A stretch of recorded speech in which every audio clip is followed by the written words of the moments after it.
Hello everybody, this is Bernie again, and I'm back to do my second video, and as I said, this is going to be about dogs or pets. Uh, Hopefully when I'm done with these videos on dogs, hopefully you'll understand, have a better understanding of the proper nutrition for them, uh, grooming, uh, in other words, just helping your dog to have a long life. Now, me and my wife, we had a major dachshund that died on us just before Christmas, and she was just shy of her 16th birthday. So, that means that she lived a long time. Figure that up in human years, and I don't even come close to that. We do have our boy miniature. He's still alive. He's 6 years old.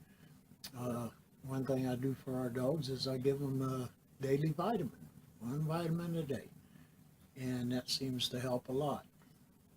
Okay, uh, nutrition wise, there are some things that, first off the bat, I'll tell you to watch for, uh, such as excessive scratching, paw licking, just signs of food allergies.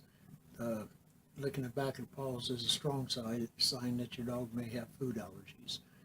Uh, in that case, you want to take your dog to the vet and have your dog checked out to make sure that it's not a food allergy. It may be something else. Okay. So anyway, let me get right to it. Uh, Dogs' nutrition. A lot of people think that higher the protein, the better, and that's not true because dogs only get about 47% of their energy from proteins. Okay. Uh, Now, fresh meat protein, fresh meat, that's digestible. About 90 to 95% of that is digestible. Okay, vegetable protein, you're only looking at about 60 to 80% of that that's digestible. The rest of it's non-digestible, and so you want to watch out and make sure not to get them too much vegetable protein, because the non-digestible protein can cause a lot of problems. Proteins can be hard for some dogs to digest, uh, so that's another thing you want to watch out for. Uh, One of the most important things where they get a lot of their energy from is fats. Okay, the different fatty acids in fats and sugar. Fats are very important for dogs. Uh, fats will uh, Fats work on keeping the skin moist. It helps with the hydration, keeping the skin moist, keeping the coat moist, keeping the coat from getting harsh and brittle, uh, keeping the skin from drying out and getting dandruff. Uh, Fats are also good for ears because it helps prevent ear infections because the ears stay fairly moist in there. Uh, So those are real good. And fats are 100% digestible. Dogs can get a lot of their energy from the sugars in the fat. So depending on the type dog you have, if your dog is a very active dog, a hunting dog, uh, dogs that do a lot of running, uh, go on runs with you, go for long walks with you, they need that energy. And they also get energy from carbohydrates.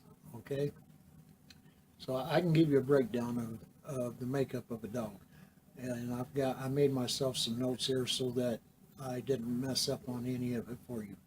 Uh, Dogs are 16% protein, 23% fat, 1.7% carbohydrate, 3.5% minerals, and 56% water. Okay, now excuse me. That's where the water and the wet food comes in.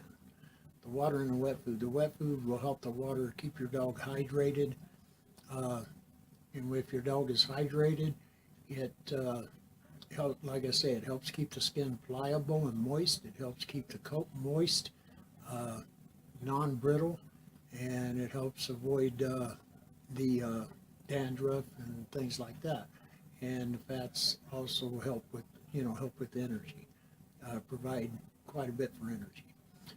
Fats are completely digestible, 100% digestible. They're even digestible in puppies. Uh, so that's a good way to get your puppy started out. And also on the proteins are the biggest cause of food allergies. Okay, uh, that's your chicken, your beef, dairy, and wheat. So you want to make sure to read the label. Make sure there's not a lot of dairy in there, because sucrose is not digestible to dogs. Okay, and that can cause colic in dogs, and it can cause diarrhea in dogs. Uh, so you want to avoid those as much as possible. Now, a dog can eat dog food that has chicken in it, or beef in it, or wheat, or dairy in it for several years before an allergy will appear. All right, and so the best thing to do is feed a grain-free dog food. Grains are not good for a dog, that good for a dog anyway, unless it's the whole plant that's blended in. And most companies do not do that. If they did do that, it would say complete and balanced on the bag. And that way you know they're using the whole plant instead of just the head of the grain. Okay? Uh, as I said before, your dogs become your children. Any animal you bring in your home as a pet becomes your children. You have to care for them. You have to watch them. Don't feed them too much rawhide. Rawhide does not get digested by dogs, and you have to monitor them when they're chewing on it, because if they happen to swallow a big piece of it, uh, a bigger piece than normal, I should say, that can become a choking hazard, and it can also cause intestinal damage because they can't digest it. There are other things out there that you can use to replace rawhide. A couple of them off the top of my head is Digestease. They make those so they're a little easier to digest. And then there's Smart Bones, which are really good because they're made out of vegetables, sweet potato, and they have chicken rolled inside of them and peanut butter. So anytime you give your dog something that you like, rawhide or even a bone, you have to monitor that dog. You have to keep an eye on that dog, make sure it doesn't choke. Uh, don't ever give it chicken bones. Chicken bones are soft, they splinter easily, and they can get caught in the throat very easily. And if that happens, then it creates a choking hazard, whether it's that chicken bone that's choking them, or if it's just kind of hung in there and it's not bothering them, and they go to eat something else, and that gets hung because of the chicken bone. Sorry to be licking my lips so much; they hurt. But I didn't want to wait 2-3 more weeks to get these videos out to you.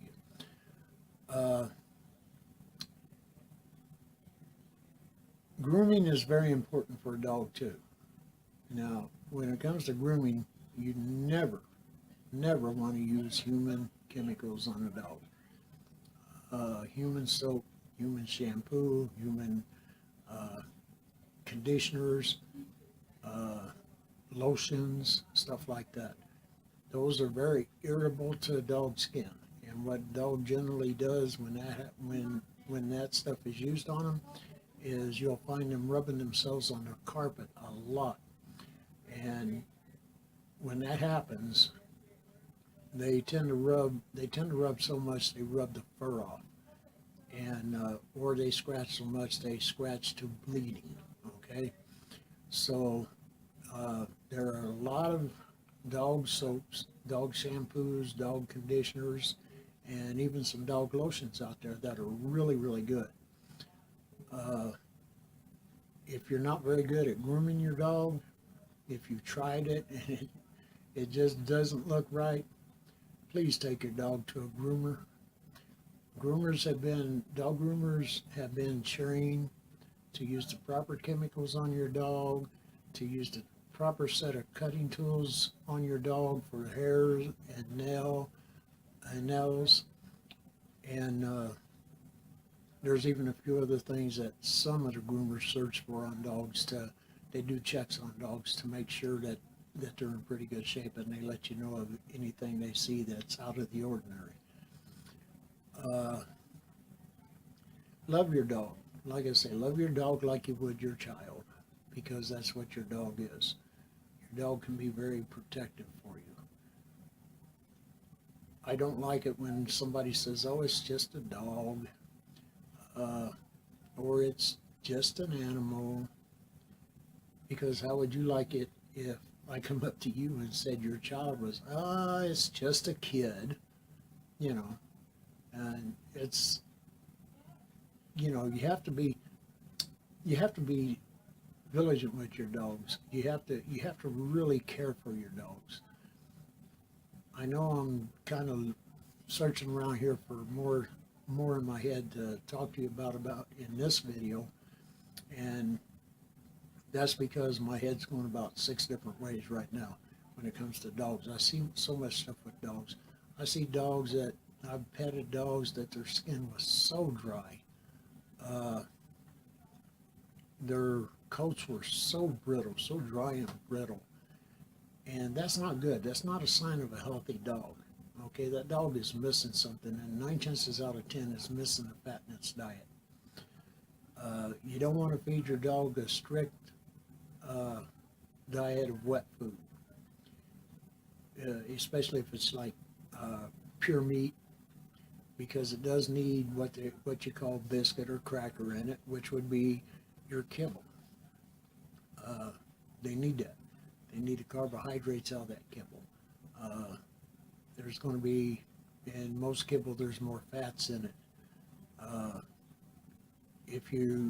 The best way to feed your dog, if you want to use wet food, the best way to feed your dog is give it a dry and use the wet as the topper. Mix the wet in a little bit. That helps. Okay. You don't want to give it a strict diet of just wet food. Also, excuse me. Also, on treats, if you're using a grain-free dog food, you want to use a grain-free treat. Okay, so that way you're not running the risk of giving your dog wheat. Okay, you want to stay away from a bunch of these fillers and stuff in dog foods. A lot of your dog foods that you can buy at the grocery store are packed full of fillers, things that are not good for your dog. You can cook your dog meals. Okay, make sure they're cooked thoroughly. Make sure that the majority of the grease is washed off. And that because that grease too much of that grease will make your dog sick, give your dog diarrhea, maybe even cause your dog to throw up. When you make your dog its own food, when you cook your dog its own food, don't use corn. Corn is non-digestible. We can't even digest corn. It goes through us. It goes through your dog. So it's not really doing anything for your dog. Okay. There are other vegetables that you can use that your dog will eat and enjoy. So if you cook for your dog, that's a good thing, because your dog's getting somewhat of what you're eating. Okay. They're just not getting as much. So in that aspect, this video is getting a little bit long here, so I'm going to go ahead and cut this one off right here.